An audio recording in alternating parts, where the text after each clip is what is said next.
take it away, gentlemen. Good morning, or rather, hello and good day, everyone. My name is Hau5test, as explained. We're joined by Fury, Nick Green, and Lightning Strikes, and we want to show you today this fantastic mod of Metal Gear Solid 2, where the idea is we have, instead of a static camera, the new 3D camera from Metal Gear Solid 3 Subsistence, so we can move it around freely around the characters. And, of course, you will see a definitely different type of Metal Gear Solid from what you've seen before. So we'll have to show this for the first time in the marathon setting here, and especially as a race. And yeah, looking forward to the race. Fury, are you excited? Yeah, I mean, there's a few points that are like, I'd like to get them out of the way cleanly as possible. Yeah. Just because the camera angle can be weird and just the difference in controls change a little bit. But other than that, it should be good. Indeed. All right, I think we're ready. Let's get this race going. Alright then, gentlemen, do you want me to count you down? Please do. Alright, starting from 3 and going on go. 3, 2, 1, go.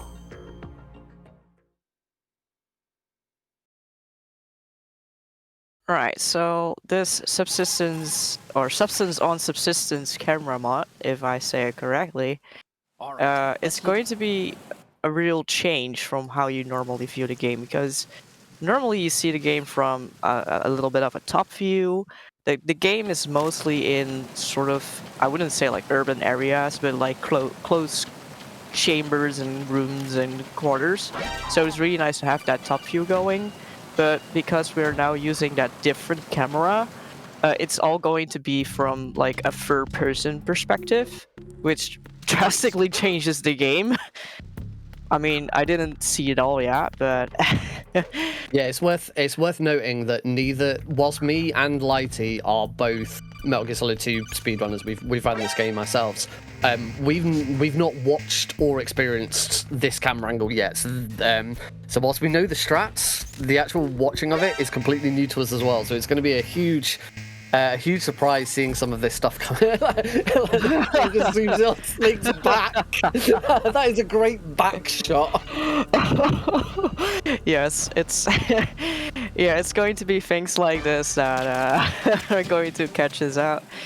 So normally, you do still have first-person view. So Metal Gear games are pretty famous for their cameras. The cameras are, I wouldn't say like revolutionary, but they are always placed in such a way that it's easy to overview the area, or it's going to make it a challenge for you to do certain things. But they certainly are a help in the end. Hideo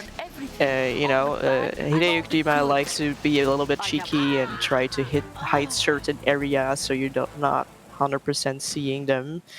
I never noticed that Olga drops that magazine while you shoot her. That's interesting. But yeah,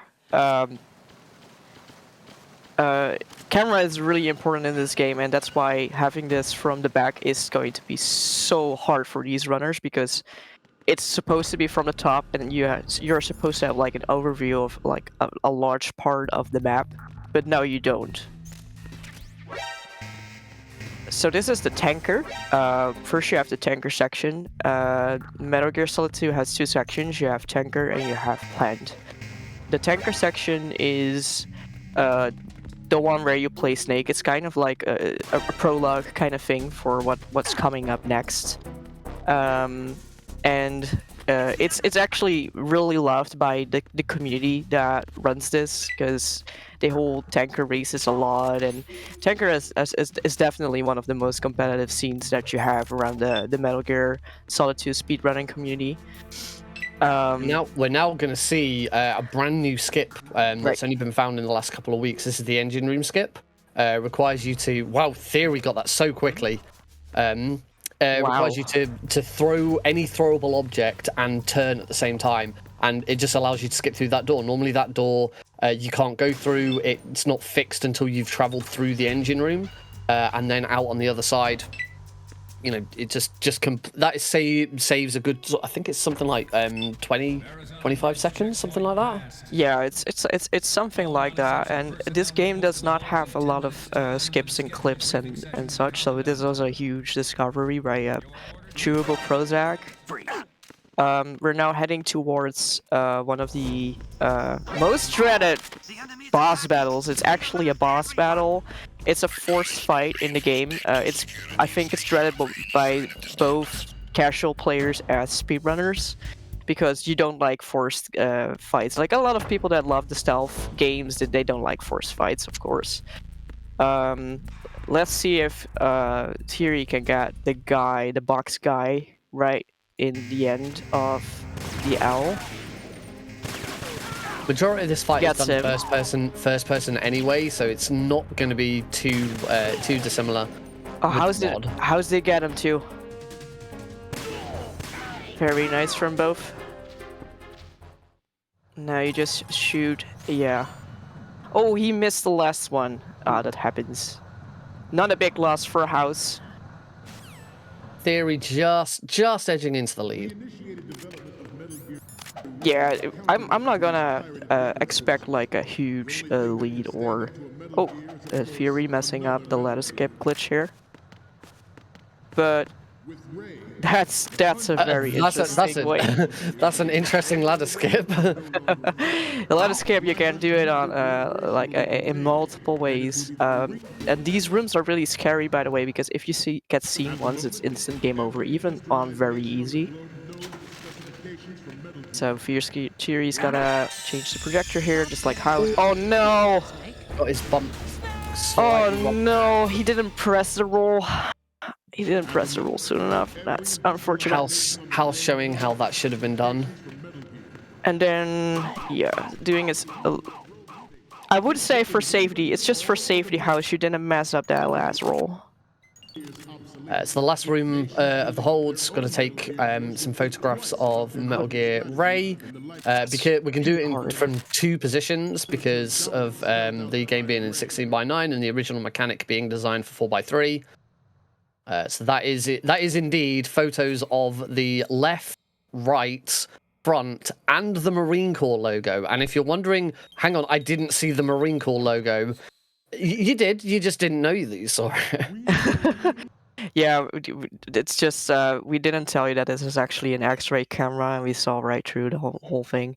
No, it's a specific angle. Yeah, there's a few specific angles that you can abuse that catch that logo. Oh, Theory catches the save boss. Oh. There's certain moments in the game where the game forces to ask if you want to save the game, and ideally you want to click no. And because these guys are spamming through cutscenes very quickly, it can catch you off guard, and you accidentally click yes, and it costs you a couple of seconds. Right. So why don't we just explain Turbo for a second? That is a good idea. You may notice at the bottom right-hand corner of Theory screen it says literally spam, and that keeps disappearing occasionally. And on House's screen, he has the more informative turbo on and turbo off. For Metal Gear Solid 2, runners are allowed to use turbo.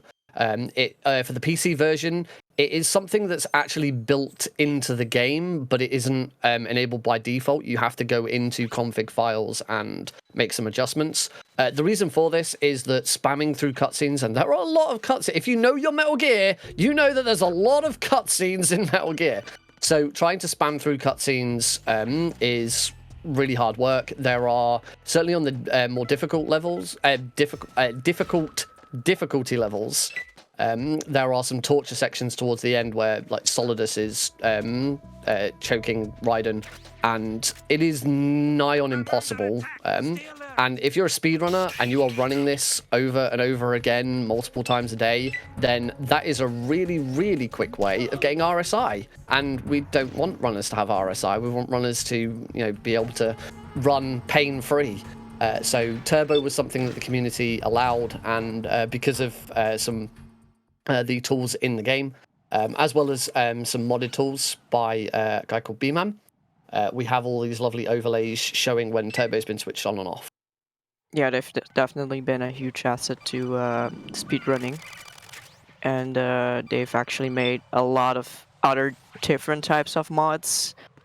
So shout outs to that guy. So now we're Raiden, and Raiden, he just rolls differently. That's mostly the change that you will see. But for runners, Raiden is also a little bit more. I don't know if I would call him more or less finicky with walking and moving and such. But he's definitely different from Snake. You will notice that Snake's a little bit more bulky. You know, it's harder for him to go past certain corners. Freebie getting a light alert there, but it doesn't matter. Into Strat B, where we're going to meet up with Snake, with Bliskin. And the very early section of Plant is very cutscene and codec heavy, as you'll see.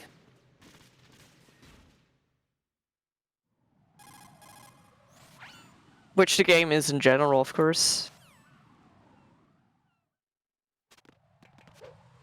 So we're going up to the bomb disposal section, and you can do those in 2 ways, clockwise and anti-clockwise. Now I have totally forgotten what clockwise and anti-clockwise were, so I don't know if you know, Nick. Now I know for a normal race, both of these runners and most good VE runners will favor anti-clockwise. But on VE, it actually doesn't make too much of a difference. The higher up the difficulty you go, the more of a difference going anti-clockwise does. There is a neat trick with anti-clockwise, so we'll see which way these guys are going to go. And yep, House is going anti-clockwise, as is Theory. So yes, they are still both going the anti-clockwise route. It saves a little bit of time. It utilizes the cardboard box. Which, if you go clockwise, you actually don't use the cardboard box. And we all love the cardboard box, so it's great to see it in a run. Some cardboard box action, for sure.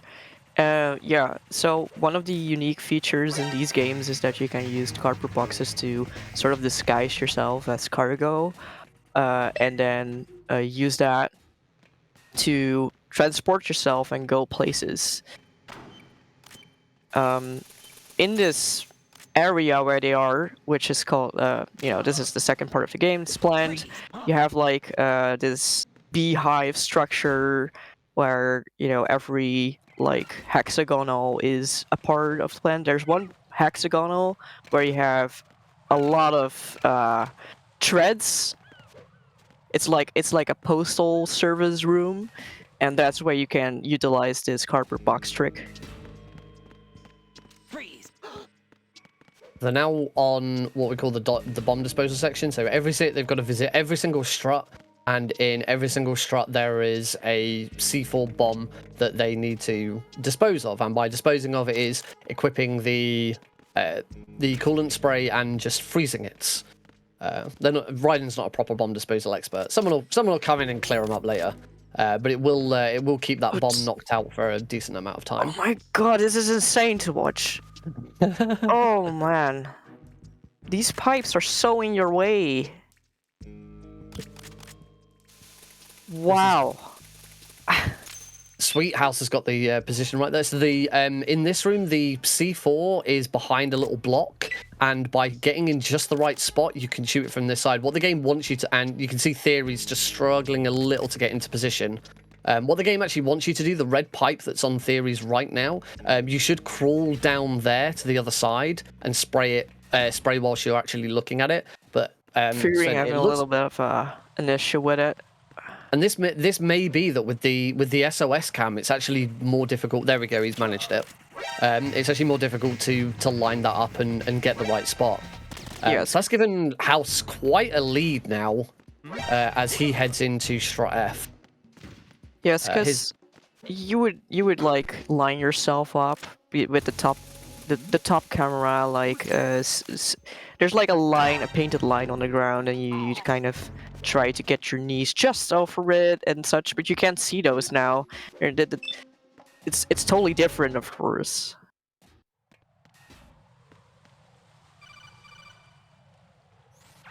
He grabs an alert there, but on these, I don't think we said actually the difficulty that these guys are running on is the very easy difficulty.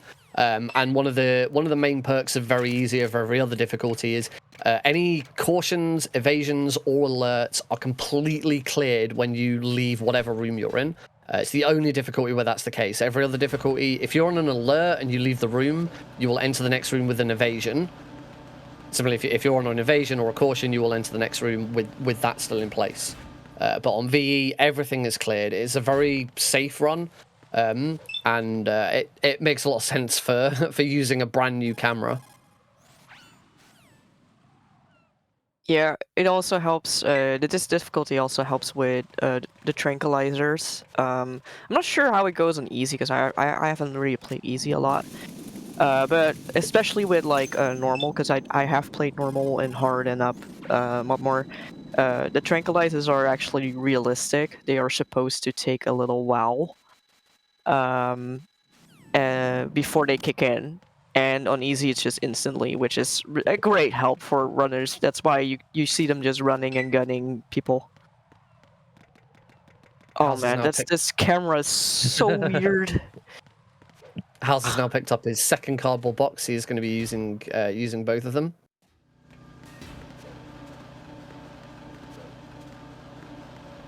The roll. Here we go for the setup for the cardboard box travel. Gets it first try. Nice. And he even did the swag strat of equipping and unequipping. So he's just too cool. that strat that you saw Hau5test do, we'll see Theory do it in just a moment. Yeah, so if you missed it, you can catch it this time. Yeah.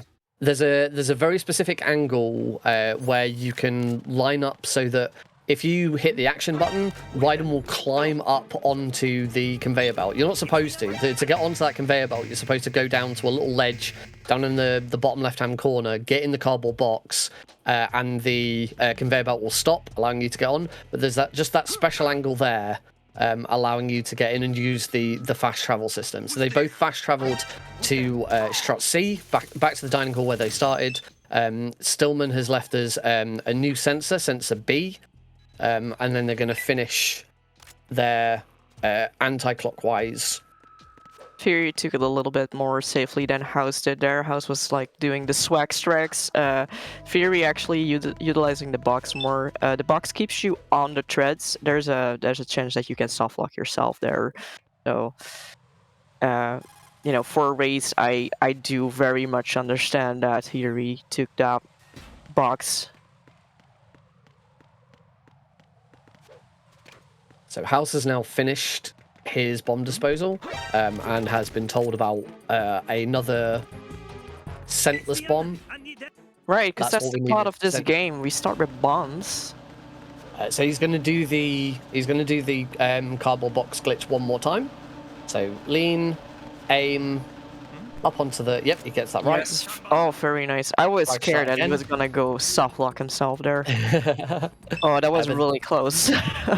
This time uses the other cardboard box to get himself back to Strut A. So this is the strut that they started on. They're now going to go back down to the deep sea dock. There's going to be a much larger C4 there to freeze. And then we're going to go into what's not really a boss fight, but kind of a boss fight, which is the fortune fight. Yeah, you just can't hit her, but... Oh. Look at Raiden's hair! Raiden's hair as he's going down! I never knew that! Oh, that's great! I mean, it makes sense, but... That's how fast that elevator is? Damn! Yeah, because normally with the normal camera, you don't see Raiden at all until the again or not. You don't see Raiden at all until the elevator gets to the bottom. It's after this call. I can't wait to see it again. Oh man, we really could use some hairspray. Alright, so Hau5test setting up for the fortune fight, which is not really a fight as we just sat. He just needs to do 3 punches and then sit in this position until he gets hit by fortune, and then it's basically just there's a very specific way to go about this fight, which is found by multiple community members like Tino and others, and you basically have to do this in a specific order to get Fortune to shoot. Oh my god, House! Oh no! To make her go through her cycle as fast as possible, since this is an unwinnable fight. You just want her to rush as much as you can. Yeah, it Also, might seem nice it buff. might seem it might seem that this fight is completely on rails and there's nothing you can do, but it is really important, with particularly that opening bit with Theory doing that there. You then want to see Fortune shoot one of the lights. If Fortune shoots one of the lights, you know that you've got it right. So both runners are going to have a faster Fortune. So it's just trying to manipulate the fight as much as you can to get her to destroy certain elements as quickly as possible. And you'll see House very quick gets through the Fortune fight with no problem. You can get a thumbs up. He knows he's done well. Yes, it can like cost you several seconds, and with several seconds I mean like 8 or worse. Depending on what you forget to do or don't do as well, and you know, oh no, Ooh, just House got hit by the stealthy claymore. Happens to the best. Also it is very funny. It is quite a tight angle for that. And with a completely different camera, it's probably more difficult to get around it. My lord. This is a. I think this is the way to play now. I'm really hyped for the sniper sequence. I'm really hyped. I wonder how that's going to look. Anyhow, we just so Fortune just pops up and is like, you know, you gotta fight me first, but it's still not really a boss fight. Fury dodging that claymore, by the way. And now we're heading to the actual real first boss fight of this game, which is Fatman. And I don't know if they're going to do non-lethal. You can kill you can defeat Fatman in multiple ways. But basically it comes down to lethal or non-lethal. And I don't know. I think non-lethal is a little bit faster. Non-lethal slightly faster, but it's a lot more risky. Yeah, it's very hard to set up, and if you don't do well, then you're going to lose a lot of time. So House reaching the spot where Fatman will come. Final bomb outside of those in the fight. All right, so let's see how Fatman goes. So this is a non-lethal setup. Oh, he got that kick so well. Oh, he just didn't. If you get your timing right with that, you will do that in one attempt. But that was a really good recovery. Still very, very fast. That's probably still about as fast as a non-lethal as a lethal Fatman. So yeah, really impressive. Minimal time loss and really impressive indeed.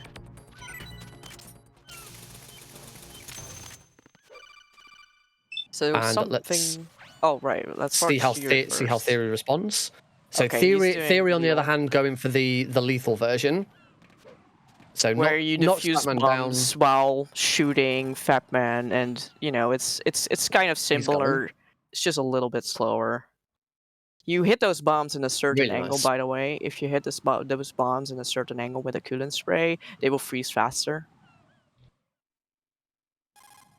You can actually hear it if you have, you know, if you're listening to people use the coolant spray, you will hear that it like hits the bomb faster. It's like it's going to like hit it on multiple sides, and that's probably why it goes faster. So we usually aim at the corners. So one thing that we didn't really explain is like a very light, I would say like it's not really a skip.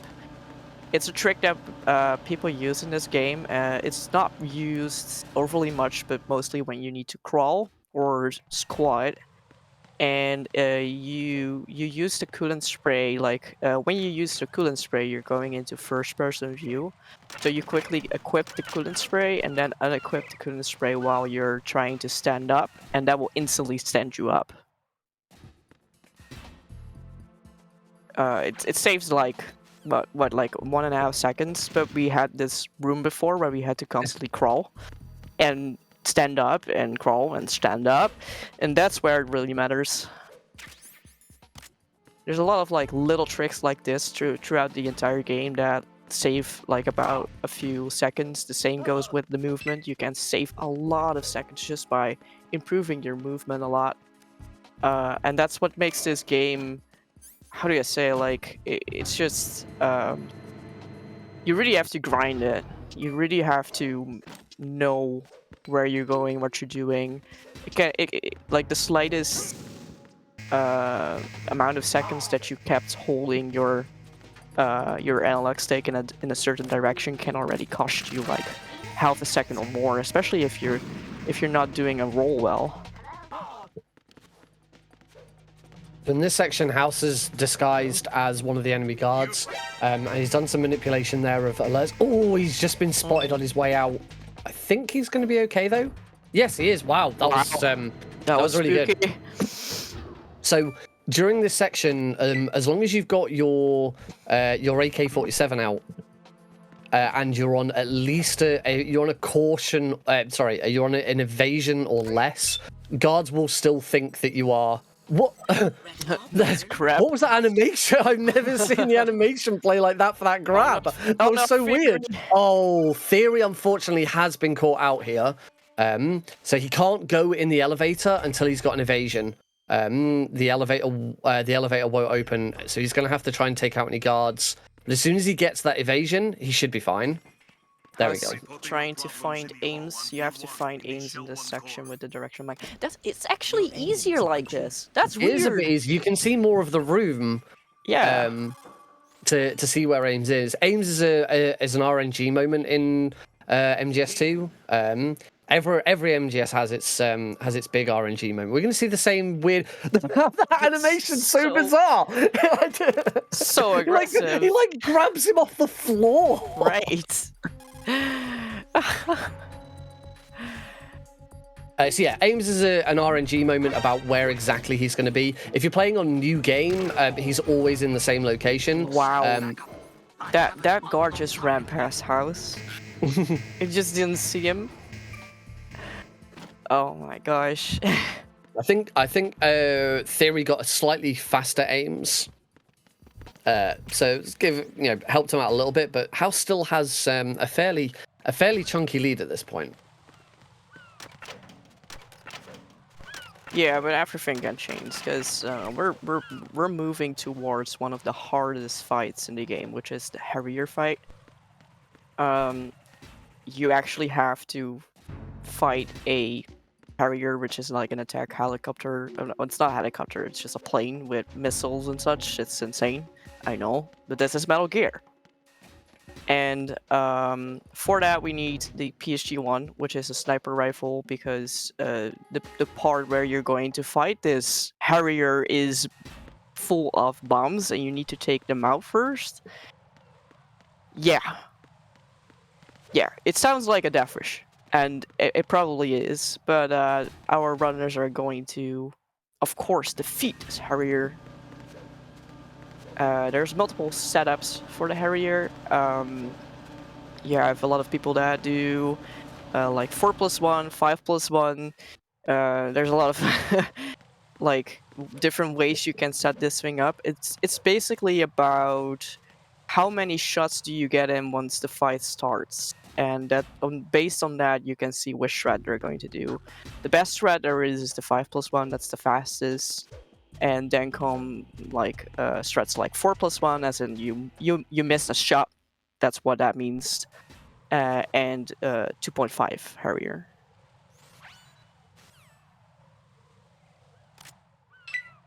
First, they're going to have to take out some sensors without blowing up the bridge. That's the most dangerous one, the one on the cipher. This is no different with this camera, because obviously we're just looking down the scope of a sniper rifle. Yep, nice and simple. And let's see House go into the Harrier fight. Well, Thierry's catching up on the left. So grabs the stinger. 1, 2, 3. It'll try and take one shot over the top, and one more shot. It lands, double damage. This is looking like a really nice 5-1. Oh, he did Gets get it. that shot. Oh, he's gone for the down angle. So here, House is lined up perfectly to land a shot on the Harrier. Oh wow! And that is going to be 5+1. Go. That is absolutely superb. That is the fastest version of Harrier you can do, expertly taken care of. How's this just taking us to school here? What is this? That was so good. Let's see if Theory can respond in kind. 1, 2, 3. The extra shot. That's the most difficult shot.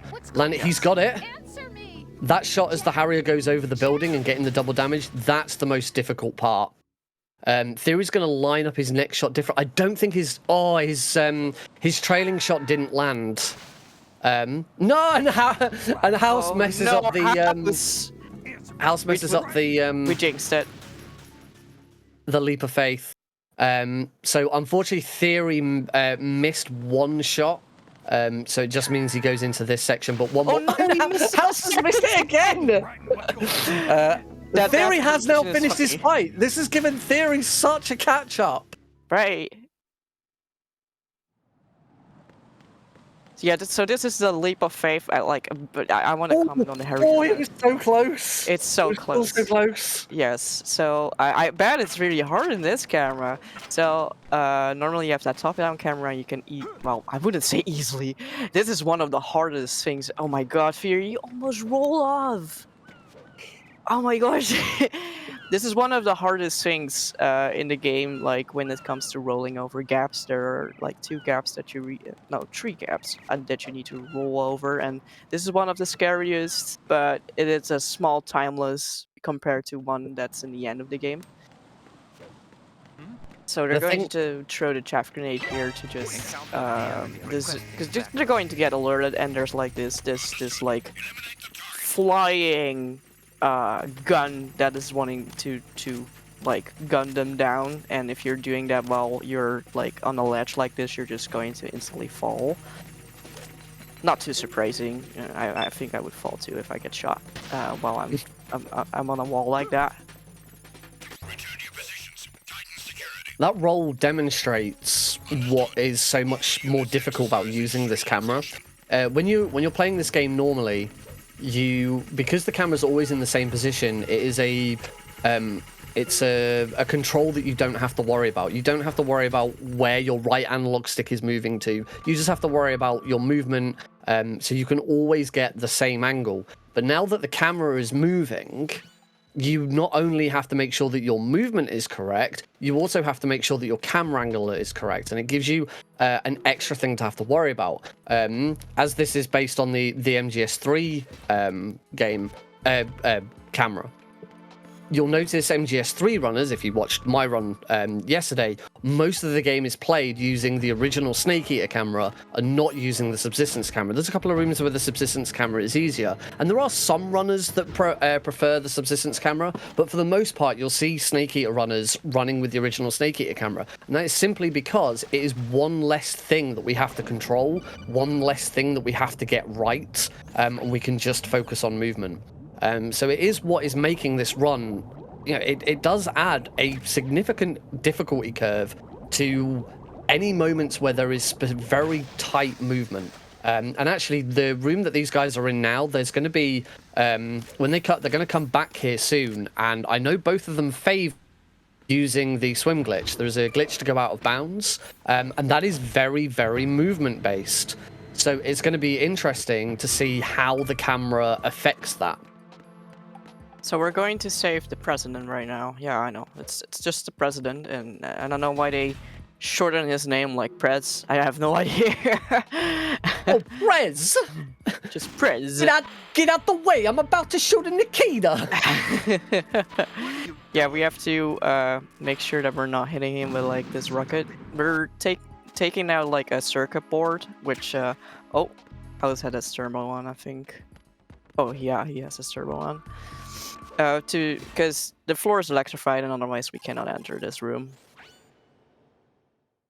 Oh, that Theory- caused Theory to really catch up now. Theory is now has gone from a minute behind to seconds. Yeah. So we're saving the president, because you know that's what we're doing in this game. Except not, he's dead. Oops. Oopsie whoopsie. Anyway, Right. let's It move wasn't. on. It wasn't Raiden. Raiden didn't do it. Raiden didn't do it. Just saying. It was an accident. So we're going to do, you know, some swimming, and I'm really excited to see a possibility of the swim glitch.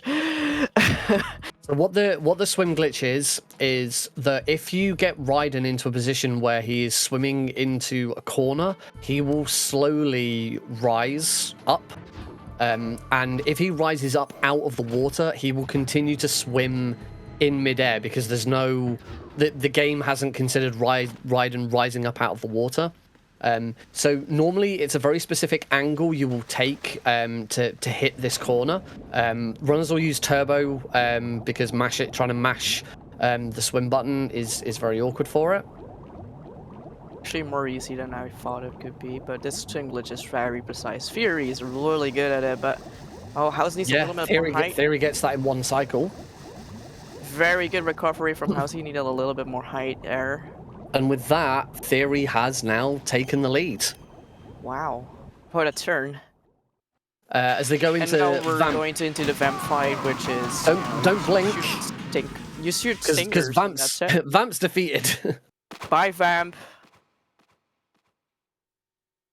It's one of the easiest, but also like one of the easiest to screw up, because if you aim your stinger wrong and you don't get him in this sort of stun lock, he will just disappear into the water and you easily lose like 10 to 20 seconds, especially depending on what happens after that.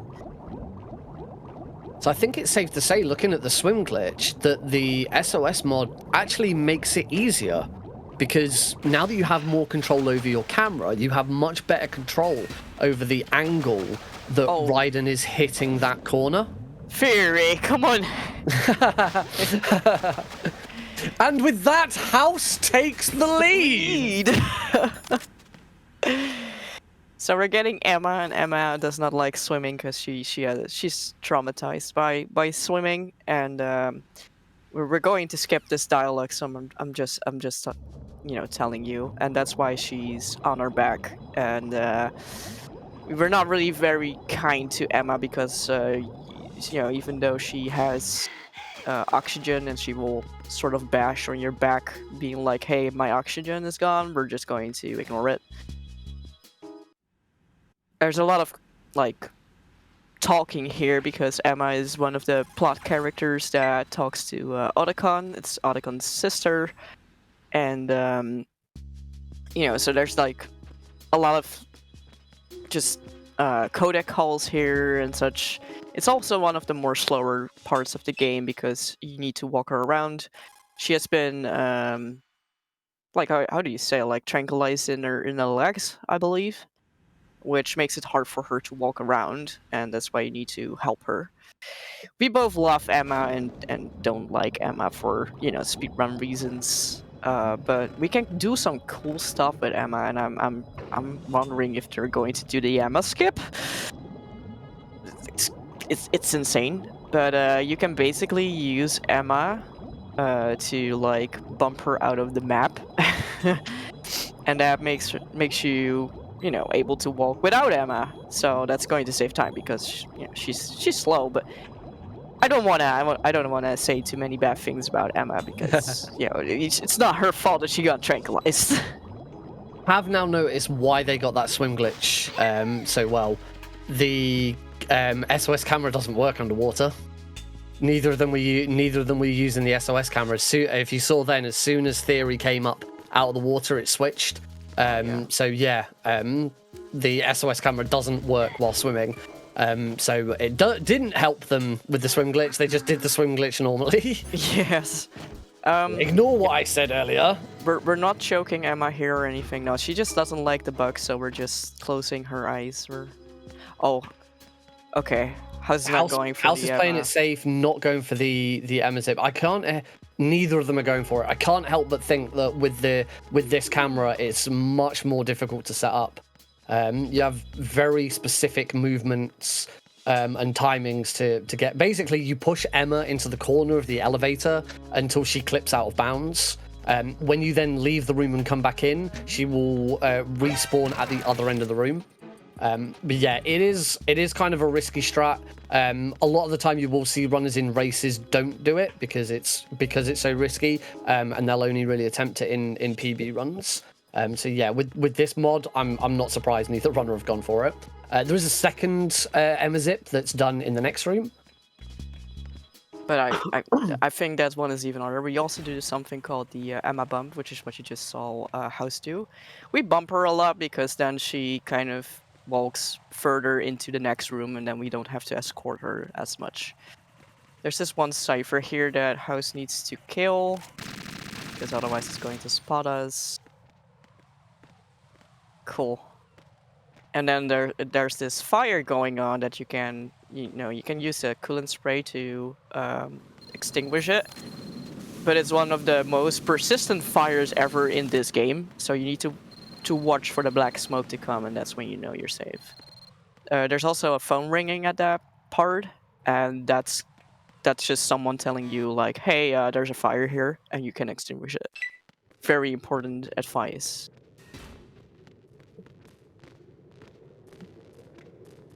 Into sewage treatment. This very simple room, but we are about to head into the Twilight. House has struggled a little bit killing that one guard. That gives Theory another moment of time to catch up a little. We're going to go into Twilight sniping, which is a nice long 9-minute section of shooting things with the sniper rifle. House opted in for the choke again, whereas Theory the nice gentle handhold into the section. What this does have is some really cool music. It's a really nice, peaceful track. It's really cool. There's a little bit of setup at the start of taking care of some of the units they need to shoot. But then, for the most part, it is just waiting for Emma to cross the oil bridge. Yes, you're mostly just waiting, and you know, Emma's okay walking on by herself now, but it doesn't mean that she's very fast. So that's mostly why this section is taking so long, which, you know, obviously is why speedrunners do not really like Emma that much. We would prefer to skip the entire sequence with Emma, but we haven't found that one yet. But usually this is a nice break part for a lot of people. Metal Gear Solid 2 doesn't really allow you to, you know, have like a break and take a breath or something and drink and I don't know, like do stuff to keep functioning as a normal human being, because about every room in this game is a speedrun, as in like if you have this one movement wrong, you're already losing like 0.3 seconds or worse. If you roll one wrong once, you lose 2 seconds. You're actually pretty much on edge the entire run, just constantly trying to do everything as fast as possible, and there's not really a break part in it. So to have this sequence suddenly and House leaning back. No, you know, Theory, not the sad face. No, we like happy face. No, you're so close to catching up. He's not happy with the way it's been going, and I understand that, because, you know, these runners were both very hyped to do this, and you know, to have the game over in Tanker, and some just there were really small slip-ups and very common slip-ups. It's really no fault to Thierry at all. He's a great runner. You can see it. The way that the fact that he's catched up shows that he's great at this. But yeah, normally this is like the chill section for a lot of people. Some people actually go to the bathroom at some point or get some water. Oh, how is this making somewhat of a smiley face? Thanks, House. And after this, it's going to be really fast. There's going to be some very, I would say, like tight. Well, yeah, pretty tight boss fights. You know, if you miss once, you're going to mess up the whole cycle, that kind of stuff. So for me, this is always a little bit weird because the game is like, oh, just chill and relax, and then right after this, it's just go, go, go, go, go. You know, it's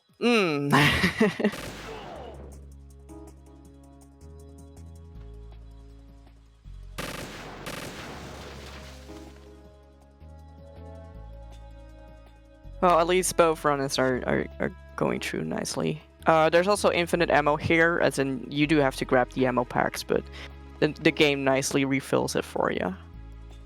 On higher difficulties, you can call Snake to help you out, and yeah, on higher difficulty, I would maybe advise doing that, but of course, especially on very easy, you're not going to do that.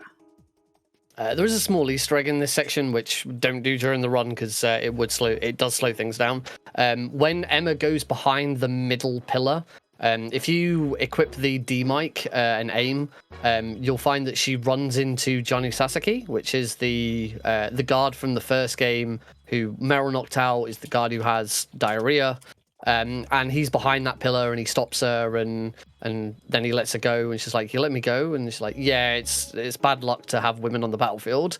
And then he gets diarrhea and has to go and poop. But triggering that conversation does slow down Emma, which is why you'll never see it in a speedrun. Well, it's maybe for an incentive, but Hau's just confirmed in chat that his mom actually called him, so that's why I'm saying, you can call your mom, you can ask her, how are you doing? Hi, House's mom! Hi, House mom! But yeah, it seems like a very dull moment. It kind of is, but at the same time, it's a well-deserved break for the runners. But at the same time, it's like the calm before the storm. I don't ever know what to make up from this section. I personally just find it nerve-wracking because I'm like, oh my god, I now have to do all these very tough skips. Yeah, when you're on world record pace and you get to this point, it gets very stressful. Now, the very next thing that's going to happen is we're going to have another showdown with Vamp. And now I know people might have been disappointed as to how quickly the first fight with Vamp went and want to see some more Vamp. So don't worry, this one... Oh! This one is going to be even faster. That's what it is. Even faster. That's Vamp, everyone. Oh my god! and we get a very weird camera angle for Raiden climbing up out the vent. Man, look at that hair! Oh man, I'm sorry, that totally got me off course. Oh my god! Wow. Yeah. So that's now you know what Raiden is like on the inside, I guess. So this is a sequence where your times, as you can see, just right underneath the minimap. But what makes it like very scary for a lot of runners, it's not really necessarily super hard what you have to do, but if you make a mistake, the game will reset the timer. By the way, they're going for this really risky roll. Absolutely insane, but it's that close. Oh, look at entering the elevator just frames apart. Yes. But during this section, if you screw up, you get a game over. You get ported all the way to the back because the game wants to reset the timer for you. So you get up from that ladder again, and you actually have to redo the whole section. So it's super costly to make a mistake there, especially because you have these panels falling from the bridge. If you walk over them, they will start falling, and if you're getting shot while you're walking, you will stand still, so you will fall. Hal opted in for the turboless torture. Yes. So we're getting tortured. It's wonderful to see the difference between the two runners. Like, House there mashing away with a stupid expression on his face. Theory, on the other hand, still really very much in the zone, concentrating. Very serious, yes. So this is the torture sequence, and this is where you usually would have to mash. You actually don't have to mash the first time because it's like a tutorial that you will have to mash later on in the game. Spoiler, spoiler. So the game is nice to you here. This is like the last break that you can have. This is the last, you know, relaxed breath before we go into this horrible room. What if he's naked? So we can have a good look at these ass cheeks trying to clap their way through this room. Sorry. I was never expecting those words to come out of your mouth. Oh no, how's gonna hit? No, Actually getting that and getting the. Oh, he got a gap. So that's the worst gap in the entire game to cross. If you miss that one, you're going to go down. And you're losing several seconds. Hau's taking a little bit of a safety strat there to fix his earlier mistake. Slaps the guard. And, you know, okay, so this super heated room that's really hard to do perfectly and, you know, ends in waiting again. And we wait in this specific spot for certain codecs to pop up. And we get, like, a girl looking at us while we're bare naked. I don't know. But did Raiden consent to this? Anyhow. We're just waiting for a specific codec call. And after that, Snake's gonna pop up, as you're gonna see right now. I mean, Snake, Pliskin, Snake, I don't know. It's the same guy. And he's going to give you a sword, which is very super cool. This sword is used by the ninja that you do not see throughout the entire game. Ninja, aka Olga. Olga, which we sort of defeated like as like the first boss fight, where we just tranquilized her because she's still alive, yada yada yada. We got our sword, which is very cool. Thanks for donating your sword to us. And the sword is pretty nice. You can use it both Lily as non-Lily, but yeah, it's more waiting, and then we get these super fight-heavy sequences up. So if you're not trying to navigate yourself through a very tight room where if you literally jump a little bit more to the left or to the right, like House did, you're going to get kicked and you're going into alerts and whatever.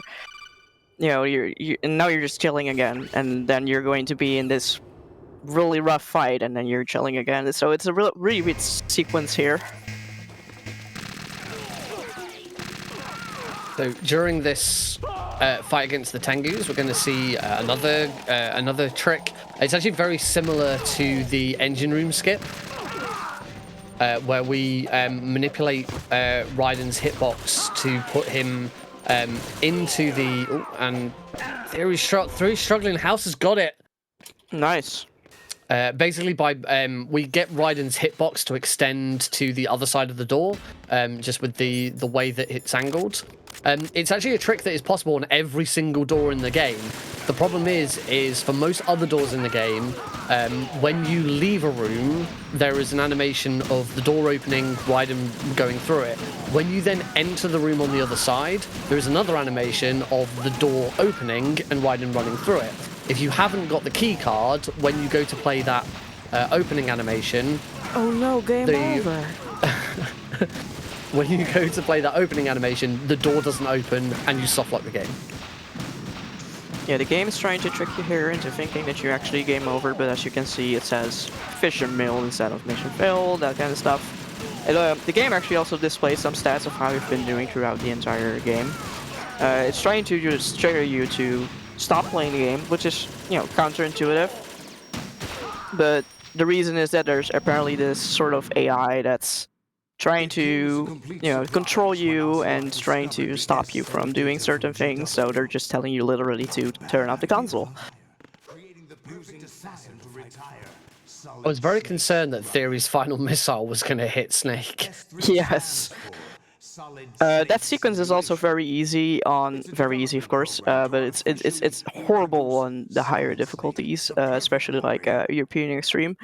They use different kinds of things on that sequence because you can hold people in like a sort of like choke grip. Nice view, Fury. You can hold people in like a sort of choke hold, and then you just wait until the timer runs out.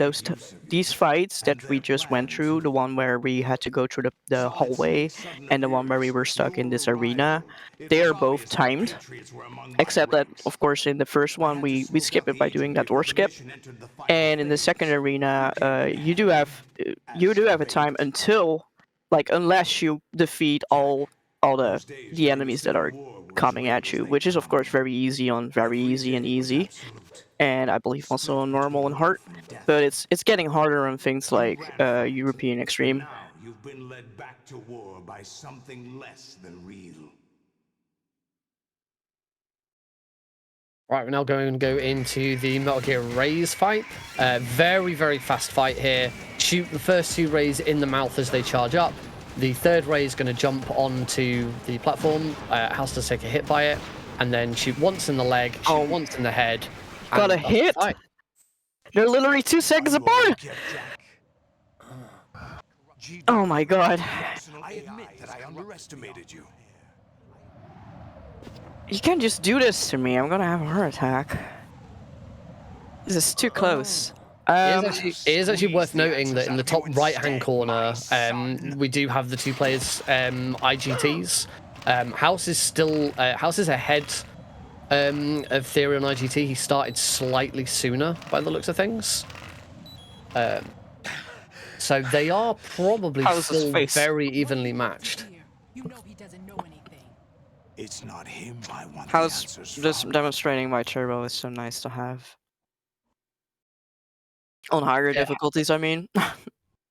House is actually still slightly ahead here. Yeah. Just based on IGT. So we're going into the last fight, and there's of course a lot of codex here. This is where the game reveals what's actually happening. And then we're going to be in New York, I believe. Very interesting setup, and we're going to fight someone called Solidus. Well, Solidus was the guy that was flying the Harrier. Well, Vem was in it too, but we never really saw him because we skipped the cutscenes. So there's 2 phases to this fight. The first phase, he's just trying to shoot a lot of missiles at you if you're at a certain range, so the runners will constantly try to reset that range so they can just dodge the missiles and go at him. Then in the second phase, he's going to do this thing where he just dashes and leaves a lot of like fire, and you can catch fire from that, which is not great because it stops you from walking. But after that, he's trying to go at you with his swords. So he's going to be more physical, so you need to let him come at you, and then you hit him. Very nice from Fury. Let's go. And one last... That's Nice. Theory done. That was a very good fight for Fury. Do you And remember let's the see how it first? goes for House. Of course. This is Oh, when we first met. yes, he parried that one. I Very remember good from now. House. Very nice. Today is the day I met you. Wow.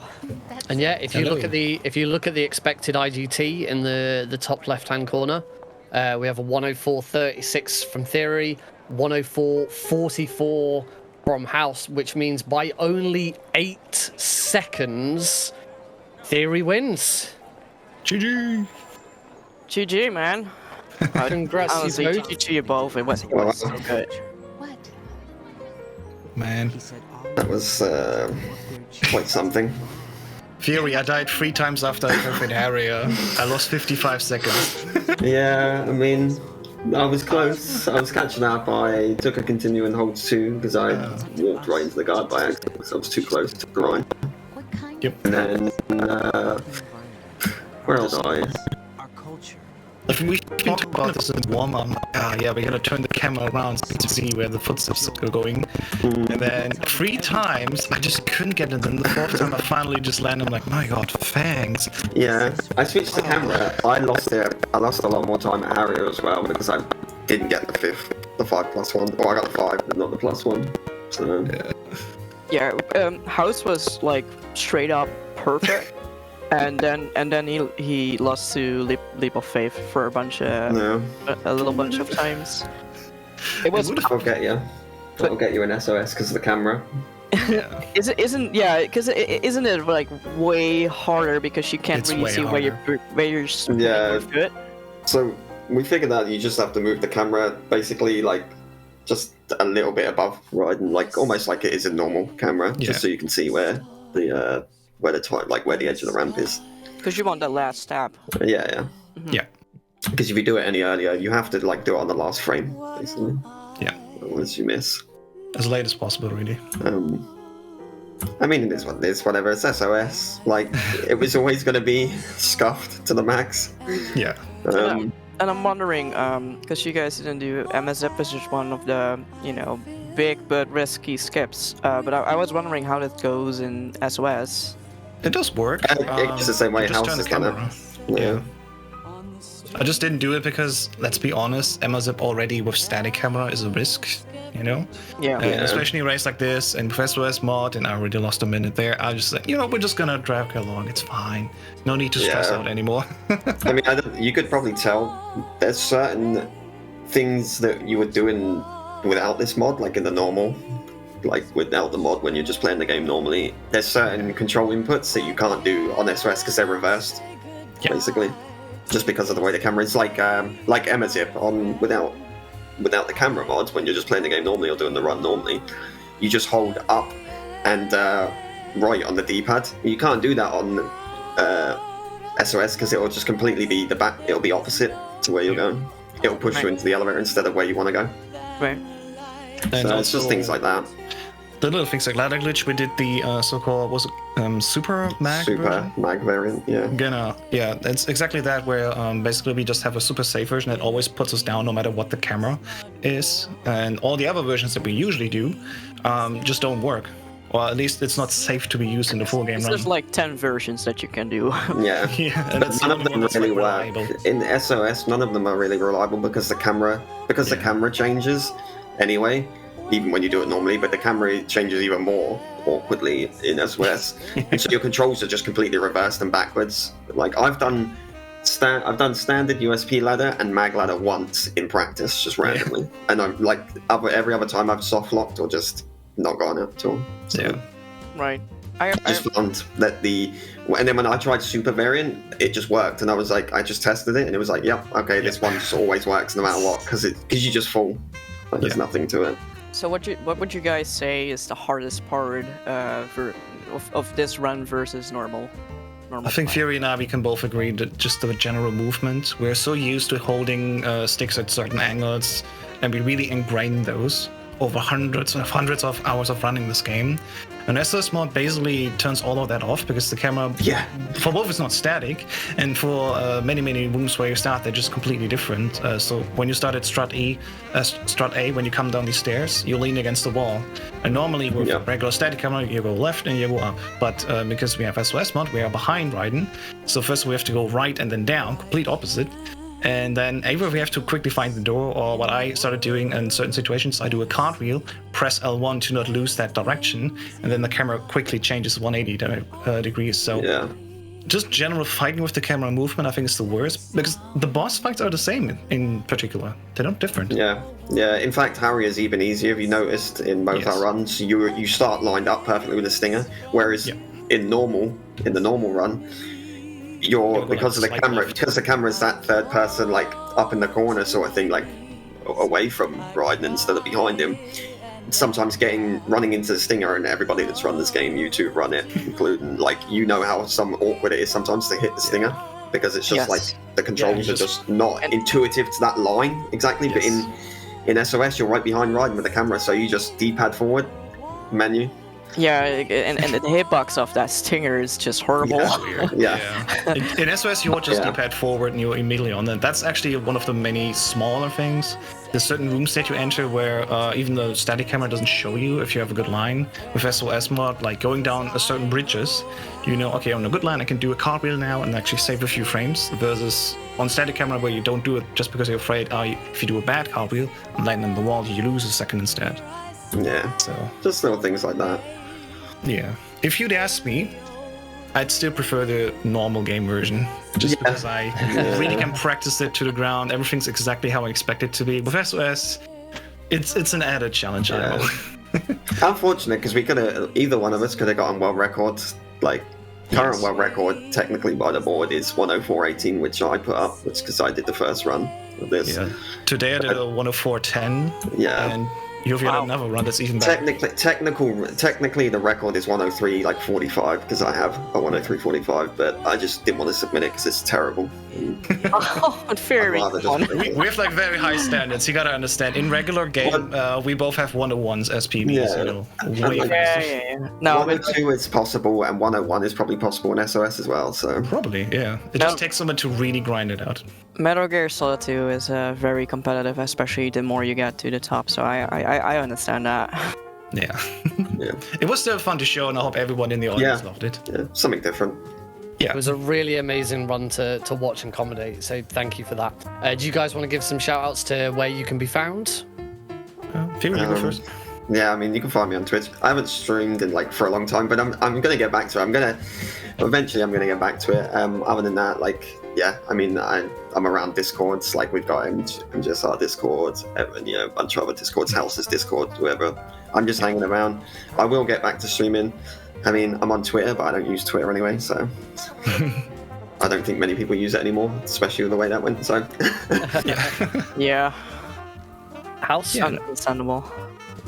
And for me, I mean, you can find me on twitch.tv/Hau5test. Just put it socials or !socials in the chat, and you get a bio link where you can find everything else. I'm on Discord, Mastodon, YouTube, TikTok, whatever you want. I usually teach these games that I run as well, just because I just love finding a few variations or re-explain things maybe in a different way. So of course, on my YouTube, at Hau5test is the ad. You can also find me doing the speedruns and tutorials, and yeah. When we're talking of learning these games as well, you should also join the Metal Gear speedrunners on the Discord, which are great folks where you can learn all the games in the series, from the mainline series, Metal Gear Solid 1, 2, 3, up to, of course, Portable Ops, even Acid or Survive. Like any game in the Metal Gear franchise that you want to learn, we are teaching in this one server with a great wiki attached to that. And yeah, I'll be there happily teaching you Metal Gear 1, Metal Gear 2, Metal Gear Solid 1, 2, and 3. So just join us. Let's start a conversation. If you think you can't do this, let me tell you, everyone can learn how to do this, and it's really a lot of fun. Yeah.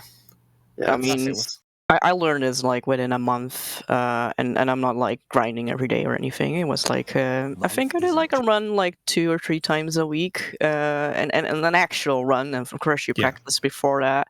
So you just spend like 1 or 2 hours a few times per week, and then you can actually start. Well, I wouldn't start saying beating these guys, because these guys are really, really, really good. And like you said yourself, you put a lot of hours into this, but you can start becoming like these guys, and I think you can easily get a decent time, because a lot of it is just movement, and we all know how to use an analog stick unless you're impaired, of course. So don't feel too intimidated, and Absolutely. It's the advice to all speedrunners for every game. Don't feel too intimidated. Just go ahead. We can actually see the actual in-game time now, and wow, that's close. Yeah. I delayed mine. I didn't skip the cutscene, so it's a little bit. Yeah. Thank you. But yeah, GG's Fury. Thanks for racing. GG's. Yeah. Fantastic race. I hope everyone watching enjoyed that. Don't go anywhere. We've got more speedruns coming up throughout the afternoon. Sonic Triple Trouble, Little Gator Gamer coming up. But next, we have got Supermarket Shriek, ran by Olvind. We'll see you in a few